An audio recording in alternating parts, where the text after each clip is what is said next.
Je vais attaquer sur la perméabilité des bouchons donc, en tant qu'outil ultime, outil œnologique pour les vinificateurs.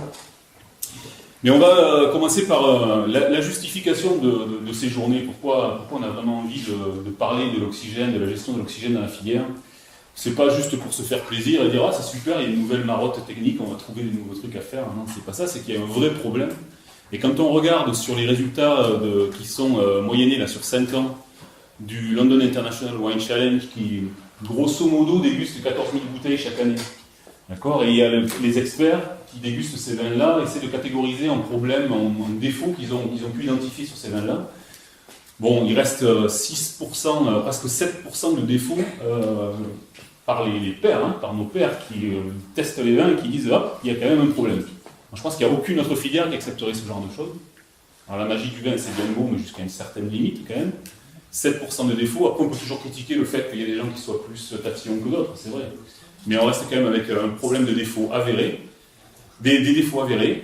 Il reste des aspects qui sont liés au bouchon naturel, forcément, sur le PCA. Mais ce qui est plus intéressant pour ce dont on discute aujourd'hui, les vins oxydés, réduits, Brettanomyces, ceux qui ont développé des goûts de pourri, donc de très forte réduction, des problèmes de SO, des aspects de microbio.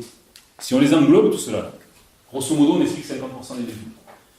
Et cela, c'est grosso modo de la mauvaise gestion d'oxygène. Donc en gérant mieux l'oxygène aux différentes étapes de la vinification, du conditionnement, de l'embouteillage et ensuite jusqu'à la dégustation, on a un vrai axe d'amélioration. D'accord ? Donc pourquoi on s'est embarqué là-dessus nous ? C'est parce qu'on croit vraiment qu'en termes qualitatifs, amélioration qualitative des vins, il y a de quoi faire sur ce sujet.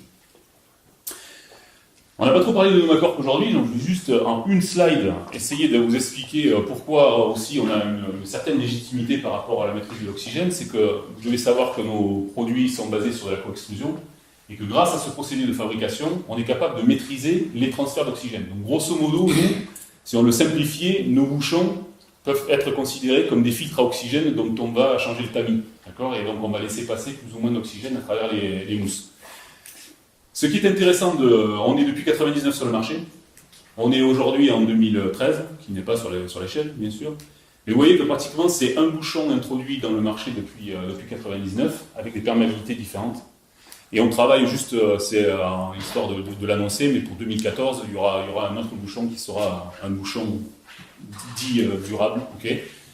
Bon, et aujourd'hui, en fait, les bouchons qui nous intéressent et qu'on utilise dans cette démarche de mieux maîtriser les différentes quantités d'oxygène qui vont dans une bouteille pour arriver à peaufiner, à modeler finement l'évolution des vins au travers des perméabilités, c'est la Select Series. Okay. Donc on verra quelques exemples aujourd'hui dans mes diapositives sur la façon dont on a utilisé les Select pour avoir différentes quantités d'oxygène.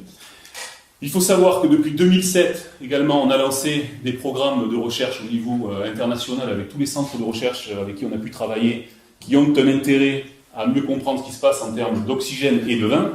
Donc aujourd'hui, on a les représentants locaux de ces partenaires-là, mais on en a dans tous les autres pays. C'est pour ça qu'on peut se permettre de tourner avec cette espèce de séminaire itinérant, parce qu'on a aussi des partenaires dans d'autres pays. Qu'on a lancé également cet analyseur d'oxygène dont on a parlé depuis tout à l'heure, le NomaSense, c'était pas juste le plaisir d'avoir un analyseur, c'était que quand on a voulu vraiment arriver à quantifier quelles étaient les influences de l'oxygène sur le vin, il nous manquait toujours une information. Combien d'oxygène on a rajouté ? Et on a beau faire, sans ça on n'y arrive pas. Et donc je pense qu'aujourd'hui il y a eu un maître mot qui a été répété plusieurs fois, que ce soit par Jean-Claude, par Michel.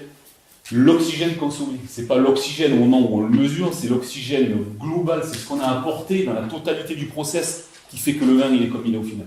D'accord ? Et pour cela, on avait besoin d'un analyseur. Donc comme on l'a développé, qu'on l'a validé, on a dit tiens, on va aussi le commercialiser. Voilà. Et donc là, on a notre deuxième génération qui arrive, et comme l'a dit Jean-Baptiste, pour ceux qui sont intéressés, on peut faire une petite démonstration tout à l'heure quand on traverse la route. Voilà pour Nomacorp. Alors, l'objectif de cette présentation aujourd'hui, c'est d'arriver à maîtriser les quantités d'oxygène. Hop, je me suis un peu énervé là. Les quantités d'oxygène qui passent au travers des bouchons, d'accord, sur différents types de vins. Et on a vu dans la conférence d'introduction de Michel que ça va avoir des effets sur plusieurs choses. Alors, comme on l'a dit, l'oxygène consommé, c'est ce qui va se passer dans une bouteille. Okay, tout l'oxygène qui va entrer dans une bouteille va être consommé par le vin. Première influence, on va avoir des diminutions des antioxydants, dont le SO2 est celui qu'on arrive à piloter de façon assez simple pour voir une évolution qui est plus ou moins liée à une durée de vie du produit. D'accord? On va pas rentrer dans les débats, mais en tout cas, ça marche comme ça. Clairement, par rapport à tous les mécanismes dont on a parlé tout à l'heure, réactionnels, etc., il y a des cibles moléculaires à un moment donné qui font partie de la famille des arômes. Donc on va modeler des profils aromatiques différents en fonction des différentes quantités d'oxygène. On a également un aspect sur la couleur, on l'a vu tout à l'heure, si on fait des pigments bruns, ils sont ici ou là, d'accord, ou si on développe des rouges violets, ils vont plutôt être dans cette catégorie-là. Okay, donc encore une fois, en jouant avec l'oxygène, c'est un peu, pas me prendre pour Cantona, mais c'est un peu le peintre, quoi. Je peins. Si je prends l'oxygène, je peux arriver à développer des couleurs différentes. D'accord? Et puis ça, c'est parce qu'on ne sait pas trop comment le représenter, mais si on imagine que ça va aussi avoir une influence et des réactions avec les tanins, les anthocyanes et autres, et des polymérisations, voire des précipitations à un moment donné, on va influer sur l'amertume et l'astringence des vins. Donc on va aussi modeler une sensation en bouche grâce à des quantités d'oxygène différentes. Donc tout ça, c'est ce qu'on a essayé de vérifier avec ces partenariats dans les différents centres de recherche. D'accord ? Alors, un autre aspect qui est important, c'est que d'abord quand on fait des programmes de recherche, si on a trop de sources de variation, on oublie en ce qui concerne les conclusions, d'accord? On ne sait pas d'où vient la variation. Donc, premier truc, nous, dans les programmes qu'on a menés, il nous fallait des sources d'oxygène gérables et qui soient répétables. Okay, et c'est aussi rendu possible par notre coexclusion. Encore une fois, c'est un procédé en continu, donc tous les bouchons sont les mêmes, une fois qu'on a décidé. Ce qui est important, c'est qu'on peut parler de quantité d'oxygène qui va passer dans une bouteille, mais je pense qu'on l'a vu tout à l'heure, il y a l'homogénéité, les variations de bouteille à bouteille. Donc on a vu qu'il pouvait y avoir un problème pendant le process, pendant la préparation des vins. Si pendant on filtre, on peut avoir, entre le début et la fin, on peut avoir un problème. Pendant la mise, Jean-Baptiste vient de le pointer. Il peut y avoir différents traitements à l'oxygène pour différentes bouteilles qui sont pourtant censées être du même lot. Et il y a une autre variabilité qui vient des bouchages. Donc ici, en fait, si vous lisez la littérature qui existe sur les bouchons et les perméabilités au travers des bouchons, c'est jamais exprimé dans les mêmes unités, c'est jamais les mêmes techniques qui sont utilisées pour mesurer combien d'oxygène passe vraiment. Donc c'est un peu prise de tête, on va dire. Donc ce qu'on a fait nous, c'est qu'on a développé une méthode en interne. Elle vaut ce qu'elle vaut, mais on l'a validée, elle a été publiée, elle a été reconnue au niveau scientifique. Et on prend les différents types de bouchons qu'on a sur le marché, et on les passe au même test. Et on regarde comment ils se comportent. Et on voit non seulement les valeurs qu'on obtient, en moyenne, c'est le petit trait rouge, mais aussi les variations qu'il y a autour de cette moyenne. D'accord ? Donc ça nous permet de travailler avec des bouchons qui sont les plus, je dirais, homogènes d'un bouchon à l'autre. Ok ? Et puis après, on voit différents niveaux de perméabilité. Alors, si on revient maintenant aux problématiques un petit peu marché, on essaie toujours de garder les pieds sur le terrain et d'avoir une application qui ait du sens par rapport à ce qui se passe dans le terrain. Aujourd'hui, quand on parle de vin rouge, si vous avez les wine lovers, tous les gens qui font des blogs et des machins, il y a beaucoup de mots qui reviennent pour décrire les vins rouges, mais c'est fruité, c'est des fruits rouges, pas mal d'être épicé. Quand on part sur un peu de chocolat, ouais, super, ça amène de la complexité. Ça, c'est les vins qui sont bien perçus. Okay, et si on prend les blancs, la tendance, c'est d'être sur cela, je dirais, les fruits exotiques, les fruits un petit peu, fruits de la passion, un tout petit peu de fumée, voilà, quelques abricots secs, des fruits un peu variés. Donc voilà, ça, c'est ce que les gens commentent et apprécient.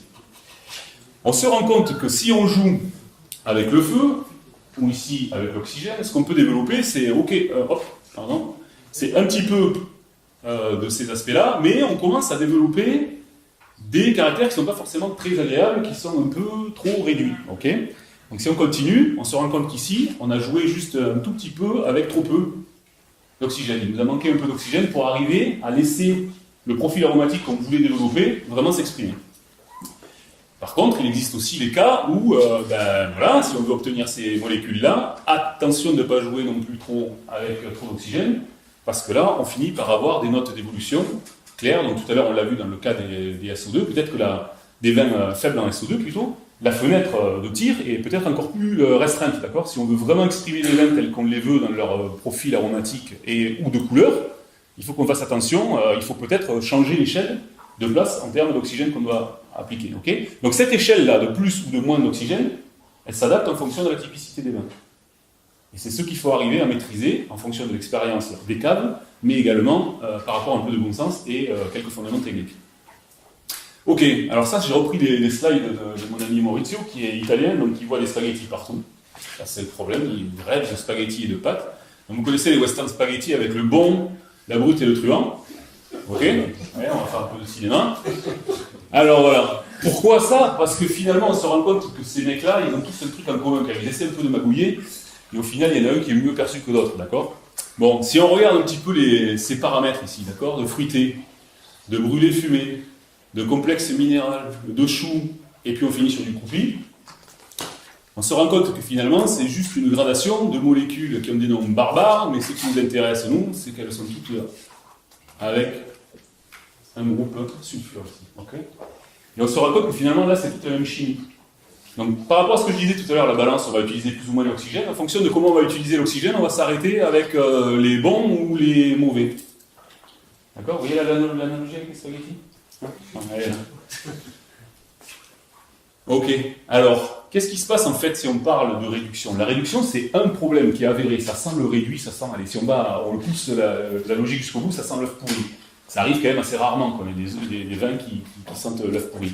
Donc il y a tout un tas d'étapes avant qui peut se produire, et notamment, il y a un aspect masquage de fruits. D'accord? Parce que quand on développe un tout petit peu trop de réduction, on ne sent pas forcément la réduction, mais on a masqué le fruit. Alors, qu'est-ce qui se passe dans le cadre de vins pour lesquels on recherche ces fruits de la passion, les arômes de pamplemousse et autres? Donc ça, c'est les bons, hein. On reste sur l'analogie des bons. Les bons soufrés, le 3-mercaptohexanol et son acétate. Ok? Ceux dont on est convaincu, et on l'a montré, tu l'as déjà mentionné Michel avant, les thiols, si on les laisse dans un endroit où on leur met de l'oxygène, ce qu'ils vont faire, c'est que, hop, ils vont diminuer. Ok? Donc ce qu'on veut pour arriver à garder les bons, on veut jouer avec de l'oxygène, un petit peu moins d'oxygène, comme ça on peut les conserver. On les conserve un peu mieux. Okay? On joue un peu moins d'oxygène, je garde un peu plus mes thiols, je suis bien dans mon fruité.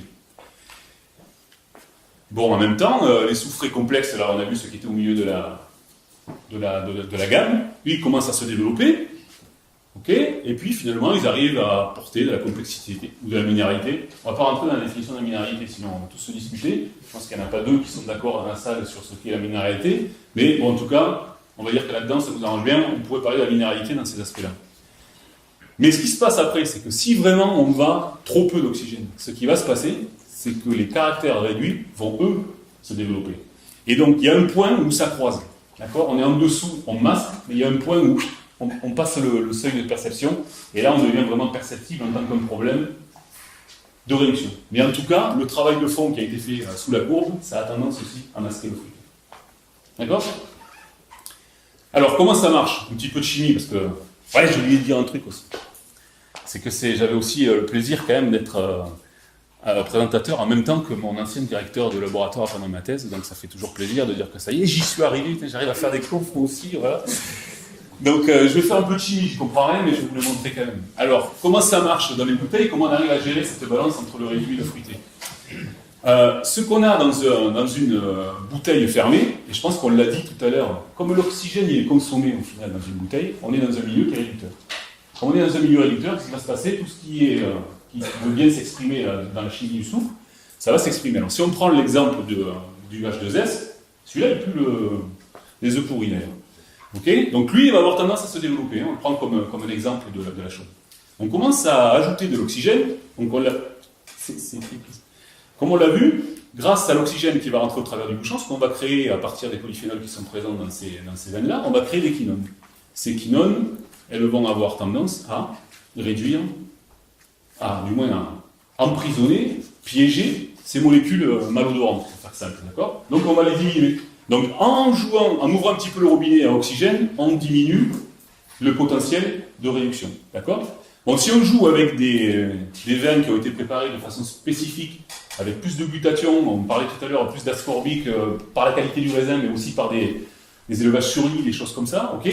On a un troisième larron qui vient ici et qui joue et qui peut contrebalancer sur ces aspects-là. Donc attention, des vins qui ont un potentiel trop réducteur, okay, ou qui ont été super bien protégés aussi, il faut faire attention de ne pas les mettre dans un cadre trop peu oxydatif, parce qu'on développe encore plus de réduction.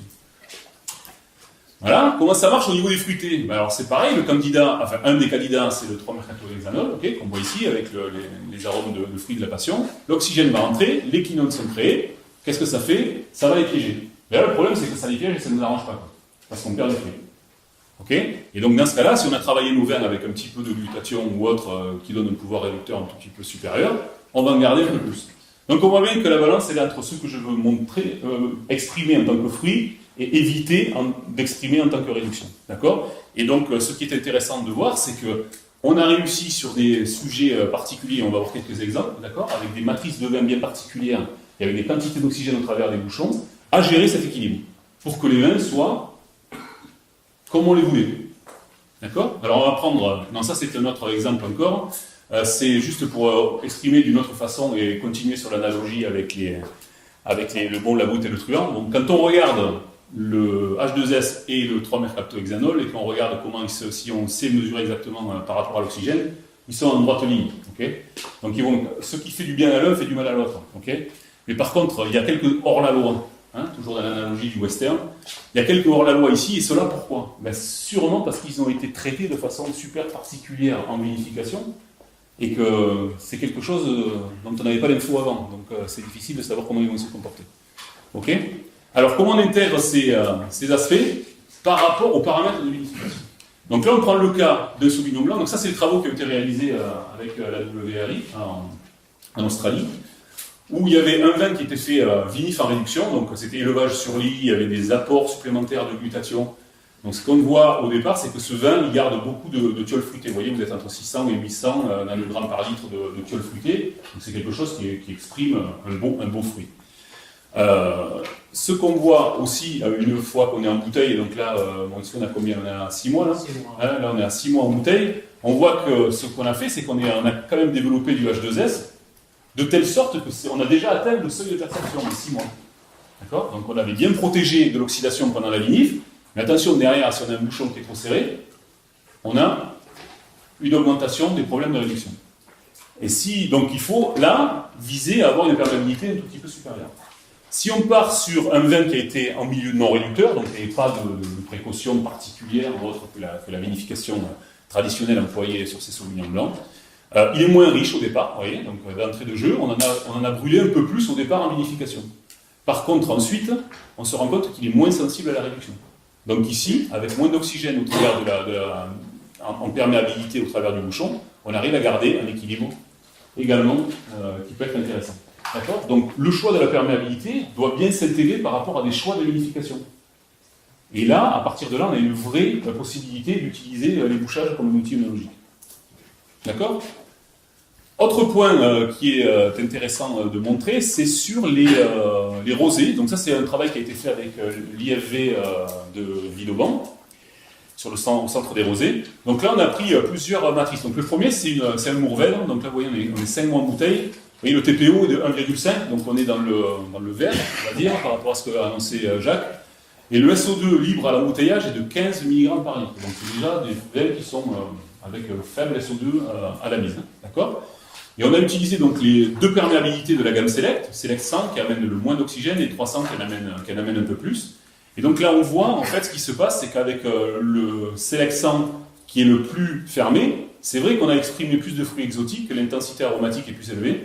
Par contre, on a également développé de la minéralité. Donc est-ce que c'est quelque chose qui amène à la complexité que recherchait ce centre de production? Bon, à voir. Voilà ce qu'on fait avec finalement peu de quantité d'oxygène en 5 mois sur une matrice Mourvèdre qui exprime un beau potentiel de fruits exotiques et de minéralité.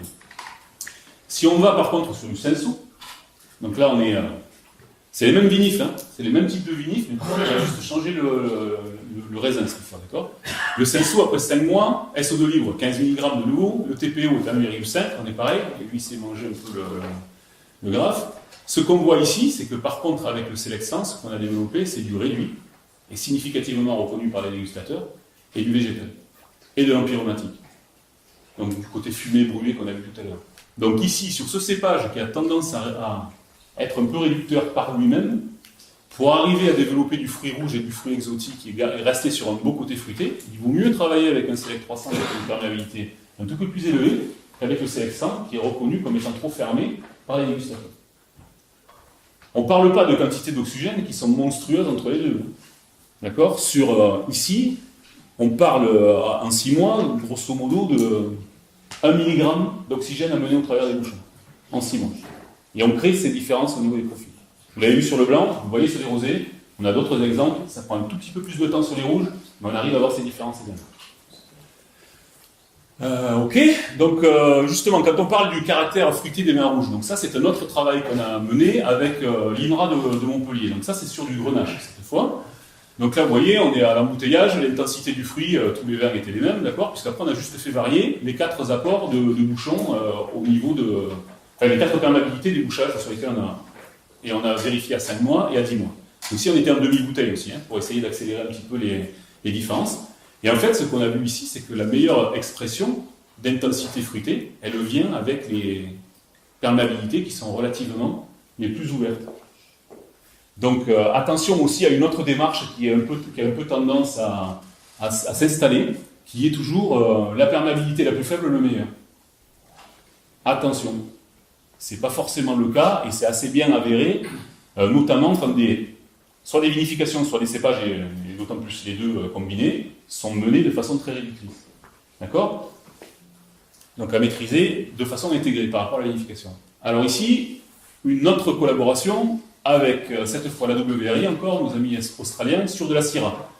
Alors ici, on a utilisé 3 types de perméabilité, ce qu'on appelle une barrière totale, une perméabilité basse et une perméabilité moyenne. Vous voyez à l'embouteillage, tout le monde est beau, tout le monde est gentil, tout le monde est pareil. À 6 mois, vous voyez que le fruité a tendance à se développer avec un OTR moyen.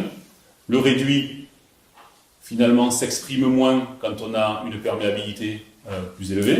Okay, et personne n'a vraiment vu de problème d'évolution de ces vins-là. Quand on regarde à 12 mois, l'évolution n'est toujours pas un problème. Par contre, le réduit reste toujours bien dans le même ordre de classement que ce qu'on pouvait anticiper avec la perméabilité, et le fruité va dans l'autre sens. Donc vous voyez ce que je vous disais tout à l'heure entre la balance entre je veux garder du fruité et je ne veux pas développer du réduit, j'ai les deux qui jouent dans les deux sens, et il faut que j'arrive à trouver où est la bonne balance par rapport à ça. Ce qui est intéressant, c'est que quand on regarde le réduit, d'accord, et qu'on suit le méthylmercaptan, donc qui est un autre de ces petites molécules soufrées, et qu'on regarde comment il se développe depuis l'embouteillage, puis à 6 mois et puis à 12 mois, et clairement que c'est en ligne directe avec les perméabilités. Donc on joue bien avec la perméabilité sur la chimie qui se passe dans le vin. D'accord? Et ce qui est troublant ici, ou qui ouvre des pistes, a priori, c'est plutôt comme ça qu'on va la positionner, pour nous qui ouvre des pistes de réflexion, c'est qu'aujourd'hui, si on demande à des chercheurs de nous dire quels sont les arômes qui permettent d'expliquer qu'un vin rouge est fruité, on en connaît certaines. D'accord? Et c'est pas évident qu'on soit capable de donner la recette. Voilà, vous suivez 5 molécules et vous avez votre valeur de fruité. Par contre, là où ça peut être intéressant, c'est qu'en suivant un marqueur de réduit, on peut imaginer la façon dont le fruit sera masqué. Et donc c'est comme si on appliquait un calque au-dessus pour réduire l'intensité aromatique. Donc ça devient plus facile de suivre ça, voire même de l'analyser. D'accord? Même si ces analyses restent chères pour l'instant, mais là, c'est un peu dans notre démarche d'investigation qu'on peut amener quelque chose d'intéressant. D'accord? Donc ensuite, pour vous encore continuer dans ce concept, donc là je lâche un petit peu peut-être le côté un peu plus appliqué, mais juste pour vous dire les pistes qu'on ouvre au fur et à mesure en cherchant, quand on essaie de gratter. On essaie de travailler sur la complexité aromatique des vins rouges, en jouant avec plus d'oxygène ou moins d'oxygène. Qu'est-ce qu'on voit? Avec nos travaux sur le Carméner, avec notre partenaire de l'Université Católica au Chili, à Santiago du Chili, c'est qu'en fait, on a isolé une molécule, le benzylmercaptan, donc on y va, on est encore là avec nos groupements SH, d'accord, qui permet de voir, bon là on avait un bouchon naturel en comparaison par rapport à un 300 et un 500, bon, là on ne sait pas trop quelle est la perméabilité, pour cela on sait que celui-là est plus fermé que celui-là, donc on voit que quand on a réduit les échanges d'oxygène avec ces vins-là, on développe plus de cette molécule qui est soi-disant responsable de fumée. Donc encore une fois, là on a peut-être une autre piste pour essayer de développer le côté empyromatique, le côté un peu réduit, juste avant le fumé qui va au réduit, on a un autre candidat à suivre. Ça peut être potentiellement intéressant, on ne sait pas, il faut qu'on voit si on le voit ailleurs. Un autre aspect également, donc là on est sur de la Syrah. Ça, c'est avec l'université de Saragosse, en Espagne, avec lesquels on a travaillé. Donc, eux, ils nous ont mis, même pas je le lis, celui-là. Méthyl 2, 3, machin. Ok, ouais, ici, c'est un disulfure. D'accord? Donc celui-là, il fait partie de cette famille des composés soufrés et qui peut expliquer, parce qu'on l'a retrouvé dans le chocolat, je ne dis pas que c'est lui qui est responsable des arômes de chocolat dans le vin, mais dans le chocolat, cette molécule, elle est identifiée. Donc de là à dire que c'est lié avec les arômes de chocolat, peut-être, mais en tout cas, c'est pas validé. En tout cas, ça n'était pas vraiment décrit dans les vins jusqu'à présent. Et celui-là, on vient de le trouver en faisant des expérimentations, en faisant varier les quantités. Donc vous voyez, quand on ne met pas... là, on est quoi? Ouais, donc ça, c'est les citations de... les citations de... Non, si. Citations de fréquentation. Les fréquences de citation, je vais y arriver. Les fréquences de citation à un olfactométrie. D'accord? Donc les gens passent, il faut une séparation des molécules et ils sentent. Okay, et on voit de nouveau qu'il y a un effet de la perméabilité par rapport à ces aspects-là, qui permettent de voir ce marqueur comme potentiellement quelque chose à suivre dans le futur. Donc, juste pour essayer de faire une conclusion de la journée complète. Si on considère toute notre filière, d'accord, depuis les raisins jusqu'au moment où les gens vont consommer, ce qu'on a couvert aujourd'hui, c'est ça. C'est de la vinification, la partie de vinification et la partie de conditionnement. Okay, on ne s'est pas intéressé à la distribution et on ne s'est pas intéressé à la consommation. Il faut savoir que là aussi, il y a de la gestion d'oxygène. Qu'est-ce qui va se passer? Alors, notamment ici, de la gestion de l'oxygène couplée avec les températures. Jean-Claude l'a déjà mentionné. Si les températures ne sont plus du tout contrôlées, on ne sait pas ce que ça va faire. Ça peut tout écraser de ce qu'on a fait avant. D'accord? Et au niveau de la consommation, je pense que chez vous, vous faites votre propre gestion de l'oxygène. Quand vous touillez le vin, vous décantez votre vin dans une carafe. Vous stockez le vin pour on ne sait pas combien de temps, voilà, donc là il y a une gestion de l'oxygène également. En tout cas aujourd'hui, on s'est attelé à vinification et conditionnement où on a essayé de trouver et d'avoir des solutions à proposer. Donc, ce qui ressort d'aujourd'hui, c'est qu'on a essayé grosso modo, si on regarde fermentation, élevage, conditionnement et embouteillage, et puis le post-embouteillage, donc au travers des bouchons, on a 3 endroits où on a dit qu'il fallait gérer. D'accord? Donc, si on joue sur les mous, si on joue pendant la vinification, des apports plus ou moins, donc je pense que là on peut reprendre la terminologie de Michel, c'est si on a un bon cahier des charges par rapport à ce qu'on veut faire, un type de produit, on peut jouer là avec un cahier des charges qui permet de gérer à différents moments, à différents apports, en fonction de style. Ok, l'élevage, la même chose. Et on l'a vu au travers des bouchons, ce qu'on peut amener en termes de développement de la complexité ou autre. Par contre, il y a un endroit où je pense qu'on est tous d'accord et qu'on doit faire attention et qu'on doit éviter, c'est au niveau de l'embouteillage. Parce qu'ici, quel est l'intérêt d'apporter de l'oxygène quand le vin est fermé et fini? D'accord? À partir de là, il y a plus de risques d'endommager le vin que de le récupérer. Et on a fait même des tests avec des vins qui étaient dégustés réduits, où on ajoute de l'oxygène à la mise, on les laisse en bouteille et on les redéguste réduits et oxydés. En même temps, parce que en fait, on a mis une claque d'oxydation en fonction d'une quantité d'oxygène mise à la bouteille.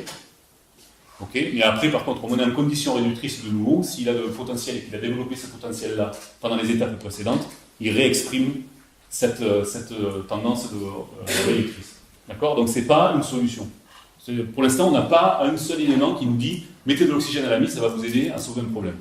Donc, comme on l'a dit tout à l'heure, l'autre point qui est bien, il vaut mieux moins d'oxygène pour moins de SO2 que plus d'oxygène et donc de compenser avec plus de SO2. C'est tout ça, c'est pas vraiment très logique. D'accord? Ok, donc la gestion, elle doit se faire en fonction du style de produit, de la durée de vie du produit, du réseau de distribution, on y revient, et ça c'est quelque chose qu'il faut forcément maîtriser, mais en tout cas il faut le prendre en compte, et quand on envoie les bouteilles de l'autre côté de l'océan, il faut faire attention à ces aspects-là. Et les cibles consommateurs, qu'est-ce qu'on a envie de viser en termes de ces produits? Et les protections, à ce niveau-là, elles sont en vue d'éviter les doses élevées d'oxygène sur les vins finis, d'étendre la durée de vie, de permettre des stratégies faibles en insolence. Ok? Donc si on essaie de remettre tout ça dans ce qui se passe dans une bouteille, ok, on a vu, on a le récipient, c'est bon, on aurait pu prendre un bag box, mais ça nous intéresse moins. On peut prendre des bouteilles.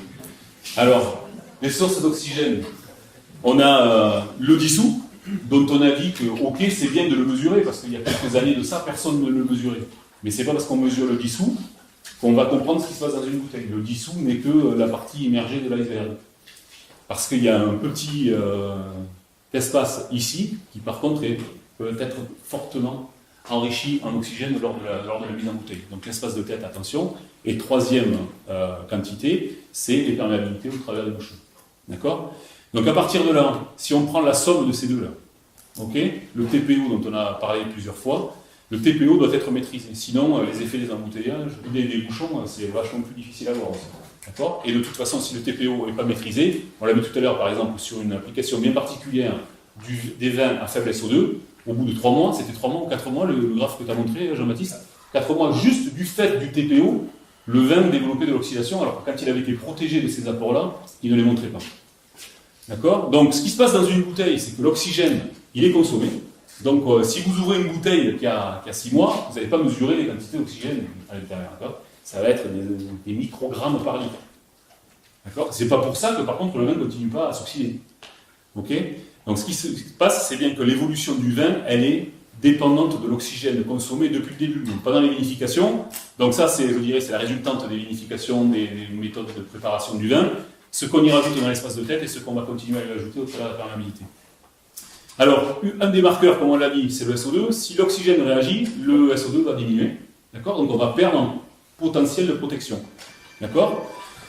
Jean-Baptiste l'a mentionné, on a des coefficients. Ça c'est bien, ça c'était une équivalent cabine téléphonique, là, Les chutes de SO2 peuvent être prédites parce qu'au travers de tous les essais qu'on a fait, on a essayé de mettre en corrélation les quantités d'oxygène qui passaient et les SO2 qui étaient consommés. Et donc le coefficient de 2,2, 2,5, il n'est pas magique, il est basé sur un grand nombre d'analyses. D'accord ? Donc on peut prédire ces chutes de SO2. Ce qui se passe au bout d'un moment, le dissous, il est complètement consommé, il n'y en a plus. Mon espace de tête, il s'est tout transféré dans mon dissous, donc j'en ai plus non plus. Ce qui devient prépondérant, c'est l'oxygène au travers des bouchons. D'accord ? On crée différents types de vins avec différents types de perméabilité.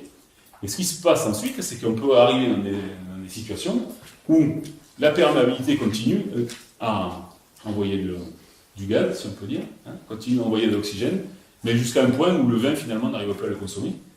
Dans ce cas-là, on va perdre encore plus d'éléments protecteurs, et là, on est clairement en face du problème de l'oxydation. D'accord ? Et par contre, dans un autre cas, j'ai des OTR, des perméabilités qui sont trop faibles, qui font que j'ai jamais assez d'oxygène ici, donc je ne peux pas lutter contre mes phénomènes dont on a vu tout à l'heure, la chimie avec le H2S et les autres molécules soufrées. Dans ce cas-là, je suis content, j'ai gardé plus de SO2 libre, c'est bien, c'est mieux protégé, mais au final, il y a une dérive qui peut se créer dans le temps, avec l'apparition de bébêtes qui sentent, l'œuf pourri, on a dit, c'est l'exemple qui est facile à représenter. D'accord ? Mais au final, ce qui doit tous nous importer, c'est le consommateur, puisqu'il y a des études qui ont été menées par les Australiens et qui ont été menées également en Chine, alors ça c'était plus surprenant, mais les résultats qu'on a sur la dégustation de consommateurs en aveugle, qui ne savent pas forcément dire pourquoi ils n'aiment pas le vin, mais en tout cas leur préférence va toujours à l'opposé des vins oxydés et des vins réduits. D'accord ? Et ça, c'est vu sur des grands panels de dégustateurs. Donc, ils ne pourront pas dire, le consommateur de base ne dira pas « ou ce vin est oxydé, je ne l'aime pas ». Donc, il va juste dire « je ne l'aime pas ».